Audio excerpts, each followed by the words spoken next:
On today's episode from the archives, we talk with the offensive coordinator at Buffalo, Andy Kotelnicki. The Buffalo staff has been great to us here at the Coaching Coordinator Podcast. We were able to go out and watch practice last spring. Those guys allowed us to see everything. We sat in meetings, went to the practice, and they just do a tremendous job out there. It's good to see that the MAC is back, and we're going to have MAC football here in November. This is a great podcast with Andy. He talks about multiplicity in every aspect of offense. I know it's one you'll enjoy. I am excited to be joined today by the offensive coordinator and running backs coach at the University of Buffalo, Andy Kotelnicki. Andy, it's great to have you here on the podcast.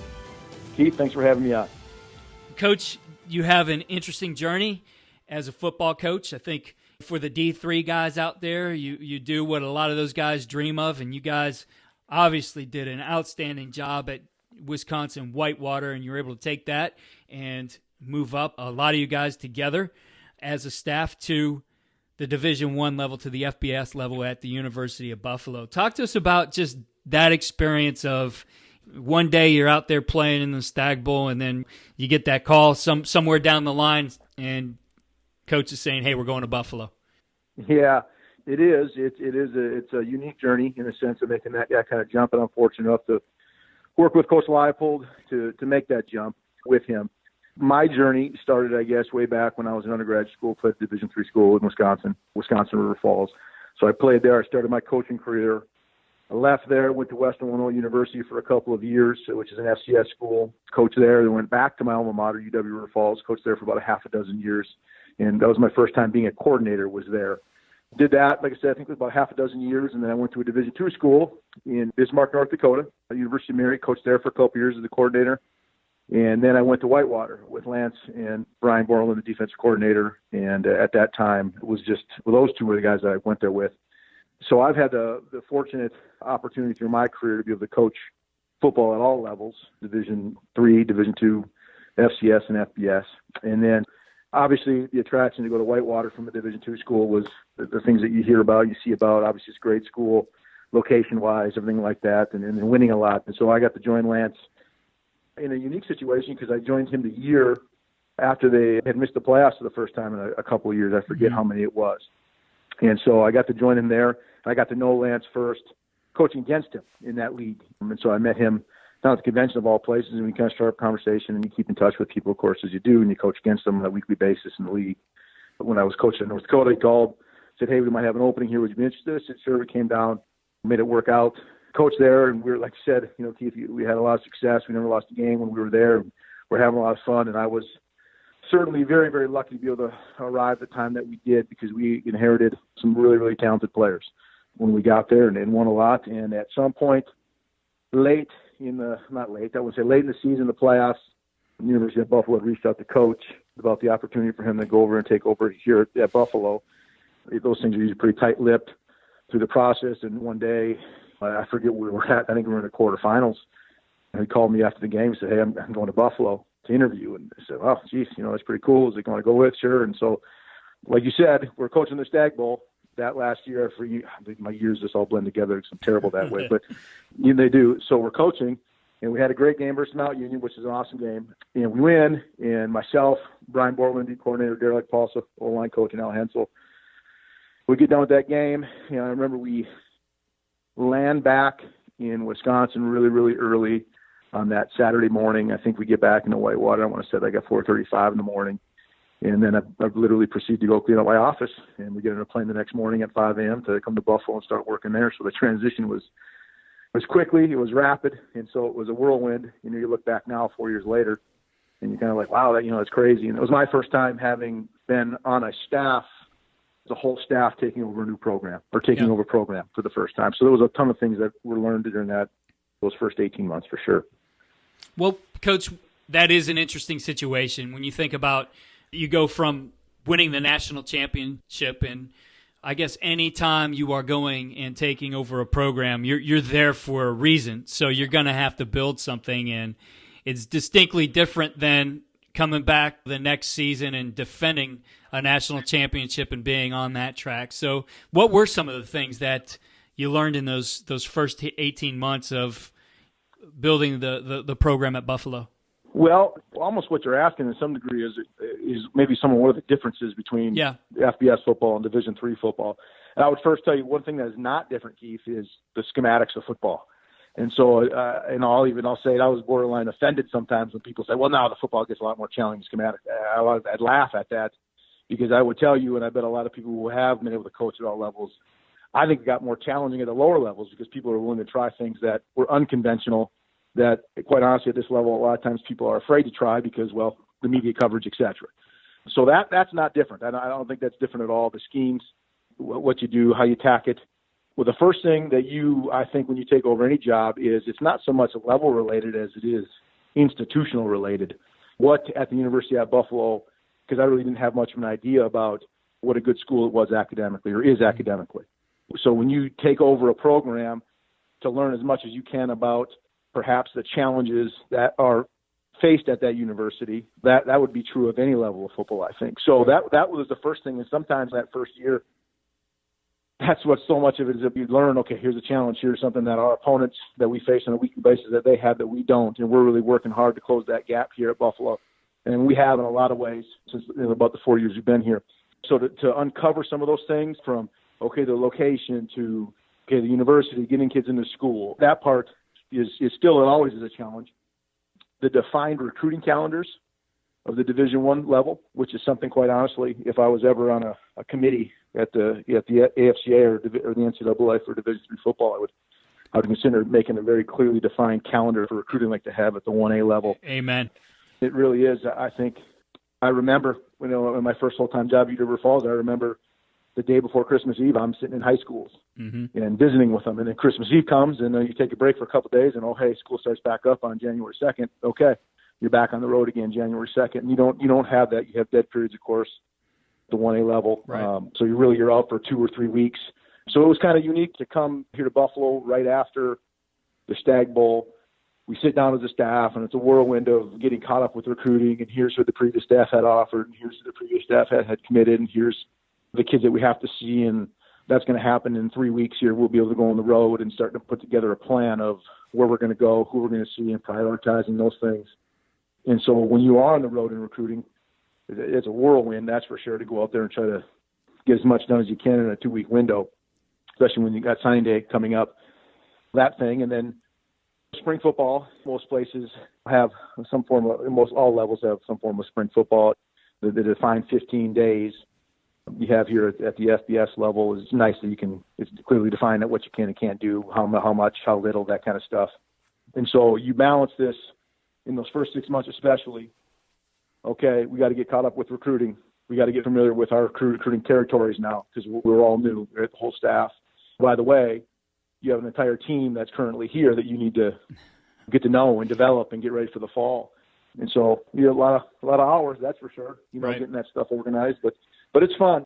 I look back at it, I go, it's enjoyable. Sometimes you just don't hardly see the end in front of you when you're in the middle of it. But now in hindsight, you go back, geez, but we got a lot of things done. And if you could do one thing I have learned, I think, through that transition is about the importance of, you got to get caught up in recruiting, but being able to make sure that you are really investing in the guys that are currently on your roster. I mean, the guys who are there right now, and making sure that you get to really evaluate them as what are their strengths, what are their weaknesses, and what do they do good on the field and off the field, and getting caught up that way with them, because you really are, especially if you're dealing with a guy who's going to be in his, let's just say, his junior or senior year. You got to get yourself caught up of 2 or 3 years of college experience and maturity that young man's gone through, and you got to get that relationship caught up. So right. That's something in hindsight I look back on, Keith, that I go, that's something that so much, quite honestly, gets overlooked, I think, sometimes when you take over a program or when you first get to a place. Right. Well, Coach, on the schematic side, and you mentioned that not a lot of difference between the levels, obviously difference in the talent and the people who are going to execute that. But at the same time, you're coming over from Whitewater. You have a system that is working really well there. Do you make any tweaks or changes as you bring that to Buffalo, and what's the process for determining that? Well, I think the first step that you have to do is, you said my favorite E word of all times, and that's execution. Right. You said that's what it is, right? That's all that we're doing, is that we're trying to get 11 guys in the field on offense or defense to execute that play that's called, whatever it might be. So in order to do that, the first thing you have to do, especially when you're taking over a program, and even if you were you were the only coach that came into a program new for a cycle or a year, here's a whole staff coming in, is to identify what you have. And then the idea of, okay, here's what they have in the receiver core, here's what's in the tight end group, here's what the strength of the offensive line is, here's what the strengths of the quarterbacks are, running backs, etc. And then from there, being able to say, okay, we need to be able to run this, whatever. We're not going to be able to run 4 verticals as well for this reason. We're not going to be able to run inside zone as well for this reason, or whatever it might be. But we can do this really well, and this quarterback runs really well. We should make sure we're utilizing it that way. Or if he doesn't run, he needs to be able to throw. So I think I'm going in my 12th year, 13th year maybe of coordinating. Mm-hmm. And one of the things that I have really learned and really, really subscribed to is the idea of being multiple with how the plays that you run, being multiple with the formations that you line up in, multiple with the personnel you have in the field, multiple with the tempo that you run, how fast or slow you're going. And I think what that's so important, because even on a weekly basis, your team changes based off of who you're playing, based off of maybe who's hurting your program, based off of who's developing really well. And then to think about that from a whole picture, a whole program picture, holistically, taking over a program, saying, okay, when we were at Whitewater, we were able to do this a bunch. We were able to line up in 21 and 12 personnel and do this.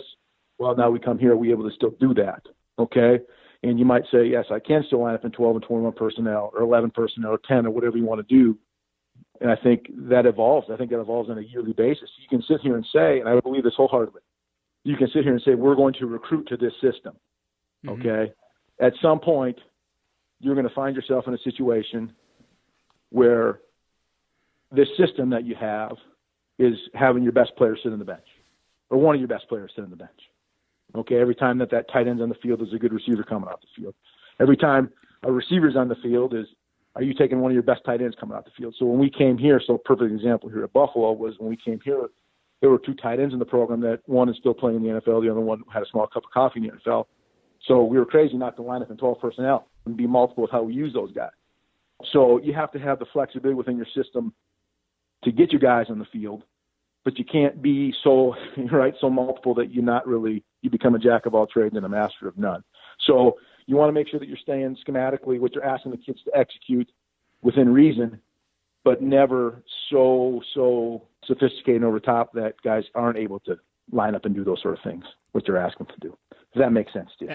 Absolutely. It is about having a system, and I agree with you, and it's always been a big philosophy of mine to be able to be multiple, because even when you're recruiting, like you said, how do you get your best 11 guys on the field? Though you might have recruited a very dynamic slot receiver, and maybe there's a couple of those guys, that tight end might be better than him. And that second tight end maybe is better than the other guy for what you guys are trying to do.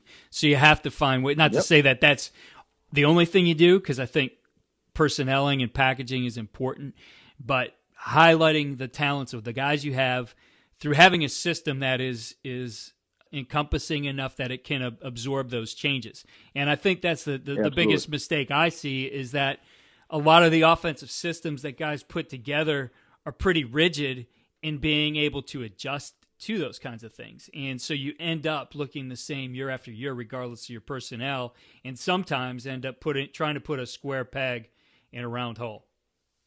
Yep. One of my favorite things that I sometimes when I speak at a clinic or something, I talk about developing an offensive game plan. And one of the books that I recommend that everyone read if they're involved in football is Brian Billick's book, Developing an Offensive Game Plan. And in there he talks about great coaches have 2 commonalities. And the first one is that they're outstanding teachers, which I totally agree with. Yep. Okay, and that is, again, that doesn't matter what level you're at. Of course, you're a great teacher. But then the second thing is what we're talking about here is that they have really well-defined structures that they adhere to when they're preparing their football teams.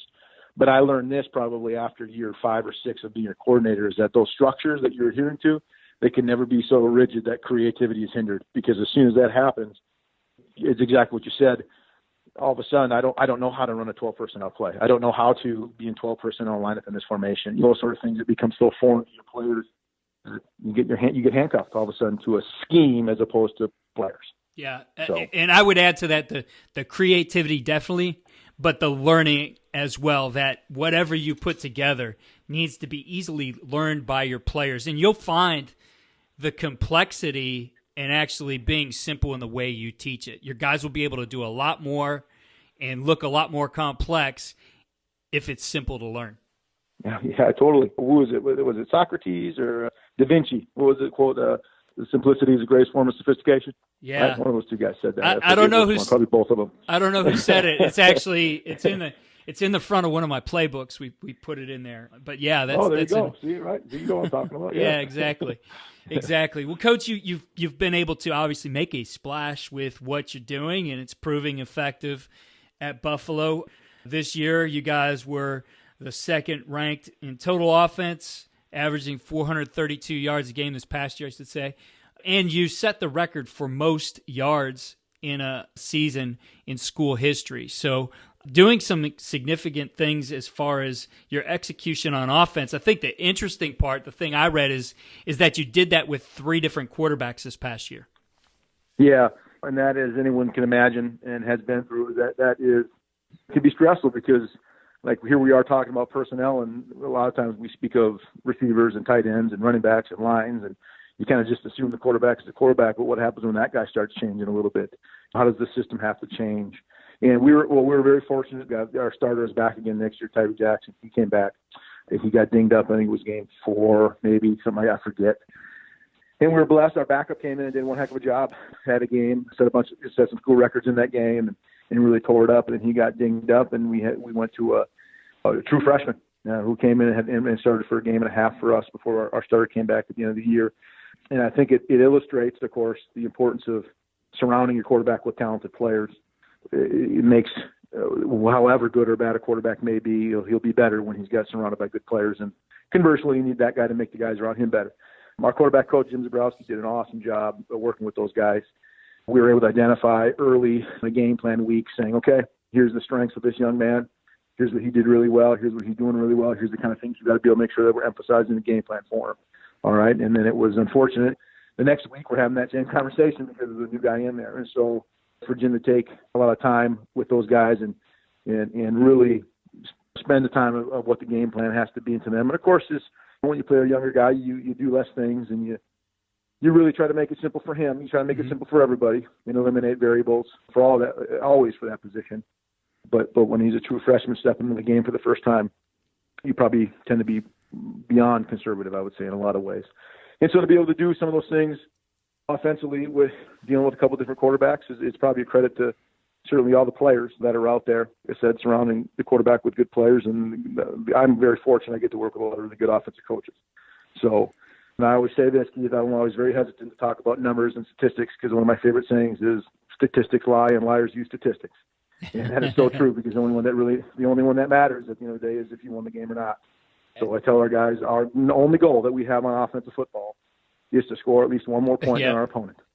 I don't want to sound too silly. If it's 77, then it's 77. If it's 3, it's 3. Whatever it is, but that's what our job is. And you try not to lose that because, of course, at this day and age, it's really easy to talk about statistics. And certainly we know that some things are indicators of success, turnovers, explosives, right? That kind of stuff. But we want to make sure that I always tell guys, it says we took a good step last year in our program, step forward, and we're looking to build, and we have some guys coming back for next year. But I said, don't ever forget, we always talk about you never know.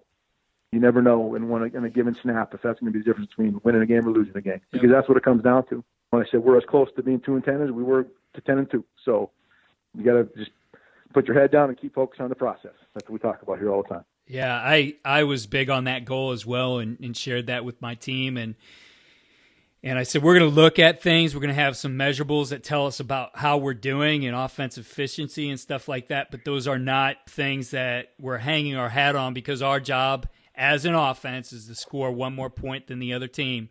And we will absolutely take that on our shoulders. We will not point to what any other unit is doing on the field.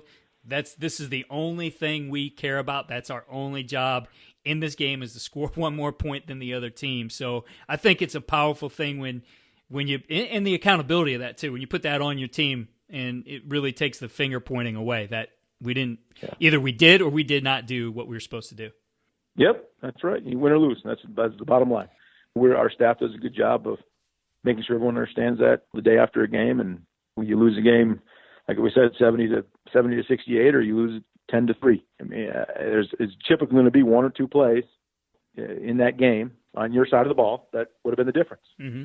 So that's what we work on a daily basis, trying to make sure that we're prepared for that situation when it comes up. Coach, I know you're not big on statistics, but if I look at some of the key things that your statistics are showing, you guys were obviously most improved in those kinds of things, in scoring offense and passing offense. Yeah. You guys are in the tops in the country. But I think some key indicators and some important things that I see here is that you guys were second in the MAC in fewest 3-and-outs, and you were first in the MAC in third down conversions, and actually eighth in the nation in turnovers lost. So you guys are taking care of the football, and you're on the field, and they can't score when their offense isn't on the field. I think those are some important statistics to helping your team. Tell us how those are emphasized, and think about from the game plan all the way through execution on Saturday. Sure. Well, I think I'll just start with ball security. That's a huge emphasis in our program. We practice it daily. We talk about it in every meeting that we have.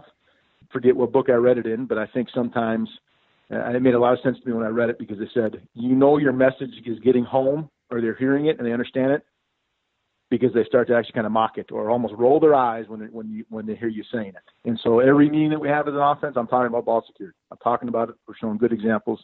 We're showing bad examples. And so we practice it daily. It's a huge emphasis for us.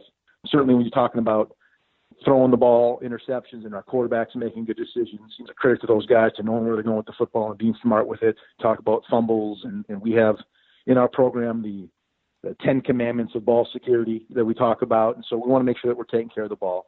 But then when you talk about some of those situational statistics, certainly, I think when you talk about game planning, I think you have to be able to break it all down and do what we call in our program making football finite. Knowing that you have only so many third downs that will come up in a game of football, only so many 3rd and 1s and 3rd and 2 to 3s and 3rd and 10s and that kind of stuff, to really know what those numbers are, and then to have a specific plan for those kind of situations, and then having our guys understand what those plans are, specifically the third downs. Of course, that can carry over in the low red zone and everything like that. And then you have only so many what we would call normal down and distance calls where you first or second down in less than 8. Okay, and that those are going to happen for us last year. I think it was outside the red zone at least. I think that happened 42 times a game. So you have that normal down and distance, that open script package of plays that you typically, most people install early in the week to face your opponent.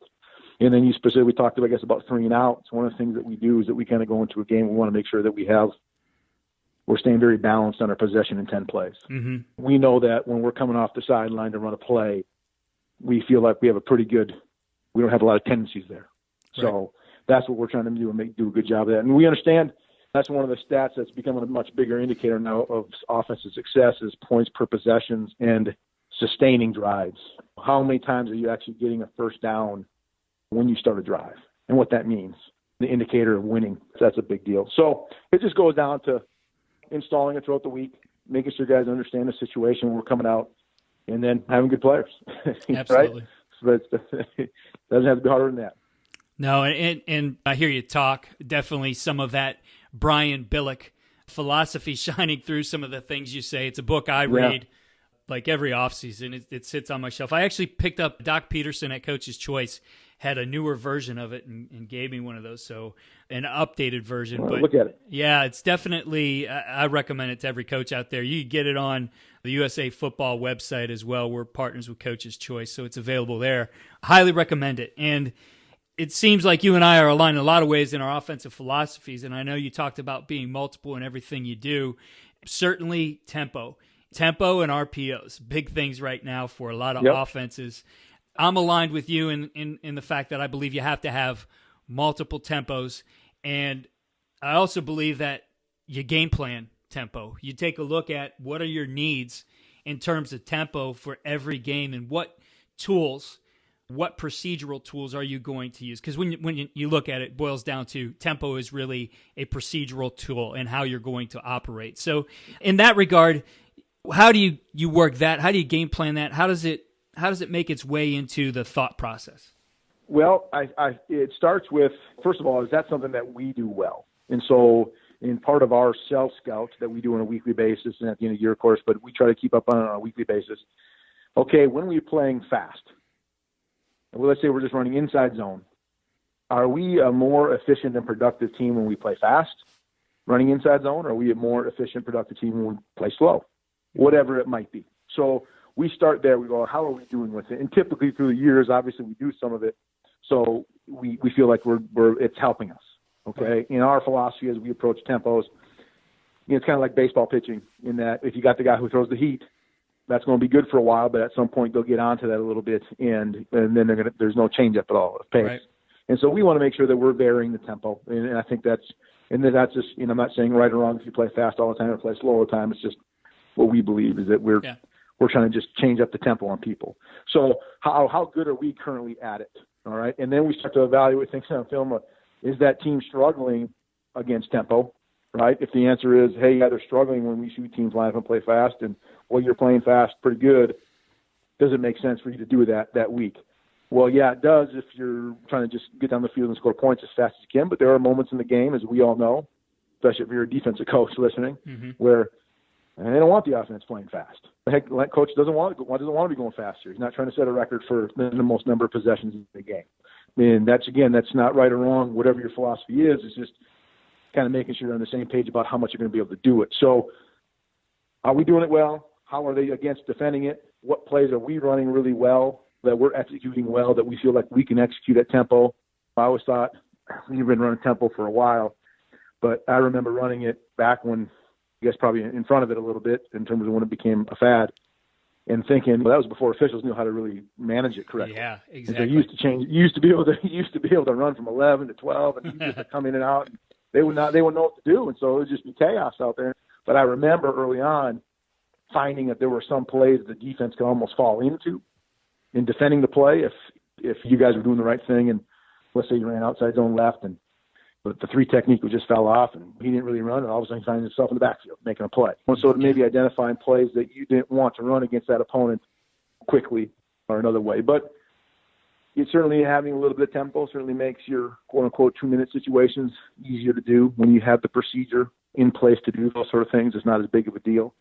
You said that before, Keith. You kind of talked about changing the procedures, which is something I think offensively that is an easy way to add multiplicity to your offense, because really when you talk about changing of procedures, you're talking about things that happen before the snap. And really anything that happens before a snap is choreographed, like a dance. Yeah. So kids can learn how to play fast. They can learn how to play slow. They can learn how to motion. They can learn how to shift. They can learn how to do all that stuff. Check plays. They can learn they can be choreographed. That is not straining or taxing on their bodies. Okay. Right. But then the challenge becomes, we're going to do these choreographed movements, whatever, playing fast, motions and shifts, making sure that the things that we're choreographing allow us then to hopefully help execute the play that we're calling. Whatever, 4 verticals, all hitches, inside zone, left, inside zone, whatever it might be. So that's what we're trying to do with our tempo a little bit. Hopefully that answers the question about how it kind of fits into our game plan. We want to be able to carry it. Very rarely do we go into a game and say, oh, man, we can't play fast at all against these guys. Because like you said, Keith, at the end of the day, your job is to score one more point in the defense. Right. And so that's what you got to do. Fast or slow as you have to play. Yeah, I really like your idea of taking a look at the plays you run and which really do align best with your fastest tempos. I couldn't agree more. I mean, we were doing some things where we were using some unbalanced and trying to do it we were using essentially Auburn's made it kind of popular again, their sugar huddle, where our line's about a yard off the ball, and we break the huddle. We're up on the ball, and we're snapping it within 3.5 seconds. So we have that effect of being up-tempo. But what we found, what would hurt us, and this went into thinking about which plays we could use, that on some of those plays, like if there were some calls or some things they needed to identify, that it kind of hurt them if everybody was moving around. And we got to the point where, okay, we're still going to do this out of this fast-tempo huddle, but we're going to put the call on the center, and we're going to let him call set hut when he feels like everybody's ready to go. And basically we put it on him to say, let them get their fingers in the dirt, but not set, and then we could go. At least we know where they are. So there's a lot of things you do need to look at. And I guess the point is kind of quality control on your part what's going to work best with the Yep. set of plays that you have. Because just to say everything's going to work up tempo, you have to evaluate that. There's some things you want the defense to actually see and maybe adjust to so you can take advantage of that if it's something that breaks a tendency. Yep. And I certainly know that the teams that subscribe to playing fast all the time, play fast, fast, fast.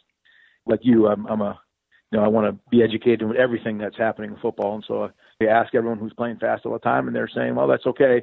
Play 35, we might not have a very good look, and we didn't execute it very well, but we're going to get another 20 extra plays in this game to run. Yeah, so right. We're going to get one of those will be a good look for us. And so it's all about, right, whatever you want to do, as long as it's in alignment with what your head coach wants and what you think you need to do to win football games, and everyone's on the same page about doing it. I think it's all good. You know what I mean? I have yet to go to a clinic where I'm like, well, that doesn't work. So it's about whatever you can get to finish, to fit into your program and win football games. Well, it's about alignment. Your staff needs to be aligned. Your players need to be aligned. Everybody has to be on the same page and believe it. And if you believe it and you could go out and execute it, and maybe you understand some of the obstacles and things that might happen along the way, and you handle those the right way, you have the right response to those things, you're going to be fine, regardless of what you decide to do. I think the biggest thing in talking about the tempo part is, to me, it's always been, this is for me, maybe going from being a head coach then to an offensive coordinator at the college level, that I had more of an eye for things and management of a total game plan, that I was sensitive to what our defense might need at certain times, and being in the press box up next to our defensive coordinator always allowed me a second to say, Coach, you good, or what do you need? And he'd feel free to lean over and say, hey, man, see what you could do to keep us off the field here for a little bit. We got to get some things adjusted. And you have to have the opportunity to do that as well. And I think that's what comes into being multiple with tempo as well. Yep, I totally agree. I think the way football is now, you have to be able to at times slow down and at times play fast and everything in between. So make them defend all the pitches. That's what we say. In getting into the RPO world, I do feel that a lot of those plays live well at fast tempos because you build a lot of things in to allow your guys to be right and to make some quick decisions, both pre-snap as well as post-snap on the reaction of the defense. How much has RPO made its way into what you guys are doing? Yeah, we've been running RPOs for a while, quite honestly, at least way back when I was in North Dakota. You know what I mean? I think the first one that we ever ran was zone left, bubble right. The quarterback read the outside backer. That seems really simple now, but back then it was like, you're like, oh my gosh, you actually can read that guy post snap, and then it evolved to stick and the draws and all that kind of stuff to what it is nowadays with first level reads and second level reads and third level reads and all that kind of stuff. So we do it quite a bit. I think it is a way for people to run option football without a lot of times maybe having to run the quarterback the way that the option teams do. Right. So, and my favorite word in all of football right now, as it applies to offense versus defense, is distortion. Whatever you can do to distort the defense and create grass, plunging coverages or reads for defenders, I think you need to be able to do. However it is. You know what I mean? There's a lot of ways to distort teams, but to always keep in the forefront of your mind is this is how we're distorting that defense, right? Because whatever we draw on the board, there's a defense that schematically would be an answer to it, right? And any defense that someone draws against us, schematically there's an offense answer to it. So how do you create those plays? How do you let your guys execute that E word, my favorite E word, execute? And I think distorting things, distorting defenders, making them cover a larger area, making them have to be option sound in what they're doing, allows an offense to go. And then next thing you know, that outside backer who's responsible to cover that number two, and now he's got to fold in and make a play in the run. Well, he didn't fold in quite fast enough, and now the play was an efficient run play or an explosive run play, or the throw to that receiver was better. And so to distort those guys is a huge part of what we're going to do on a weekly basis, for sure. Absolutely. Well, Coach, you guys are doing some great things there at Buffalo. You did great things at Whitewater, and I'd love to see that you guys are starting to experience that success. We know with anything, and anytime you take over a program, it's a process. You guys are certainly on that upward trend. Appreciate that you and Coach Hensel spent some time with me on the podcast, and I'm going to ask you the same question I ask all guests at the end of this. All the things you do, you guys are doing a ton of great stuff. But if you were to say, this is the team that gives my guys, my team, my unit, the winning edge, what would that be? Well, if you're talking about first, I'm going to answer. I'll try to be brief with the answer. I think that there are some cultural things in terms of getting your guys to buy into what you're doing is huge. It goes beyond anything schematically. And that I know probably everyone that gets on here to visit with you talks about that word culture. Yep. It's almost become a cliche term nowadays, quite honestly, and people to really, what does culture mean? So to get guys to believe and to buy in and see themselves having success doing what you're doing on either side of the ball or within your program, I think is of critical importance. And it takes time, like we talked about before, to get that into a program. Well, like I said, we certainly don't feel like we've arrived, and we probably never will. But we would talk all the time as a staff and how there's a difference with our guys now in terms of them understanding the expectations and doing it, and understanding why we're doing things. I think is so important. So I feel like that's an edge that we're doing within our program. I think that we try to look at things very objectively, and we have it defined for the guys for them to execute. I would say that's what we do within our program. But schematically, we're going to run 4 verticals and we're running inside zone RPOs. We're going to run the heck out of those things, and that's our edge. We say that's what we're going to be able to do no matter what. We're going to be able to do those sort of things. And we've had a ton of yardage. We're going to execute those things, and you can play fast, play slow, motion, however you're going to do it. Of course, that's not all we do, but that's where we're going to start. So guys believe it and recognize that we can execute those plays. Coach, really appreciate you taking the time today. Great conversation here, a lot to take away. I know this will be one I actually go back through and take some notes on some of the things you said. I'm sure our listeners will too. If there's any listener out there who wants to connect with you and learn more about the things that you're doing, what's the best way to do that? Well, I would say probably email me directly at andrewk@buffalo.edu. You can also find it in this thing called the internet. It's not too hard to find. I would say that. Find me on Twitter. It's just @Kotelnicki, my last name. Those 2 spots are probably the easiest way to get a hold of me. Awesome. But on our staff, one of the things I would say, Keith, I'm very fortunate, like I said, to work with a ton of guys who are great football coaches. We're a bunch of ball coaches. We love to just talk ball. We say our door's always open. You want to come up and watch practice. You want to come up and talk ball. We love doing that stuff. So our doors are always open to people. Coach, thanks again. Love what you guys are doing over there. It was great to have you here, and I look forward to talking with you again sometime on the podcast. I appreciate it, Keith. Thank you.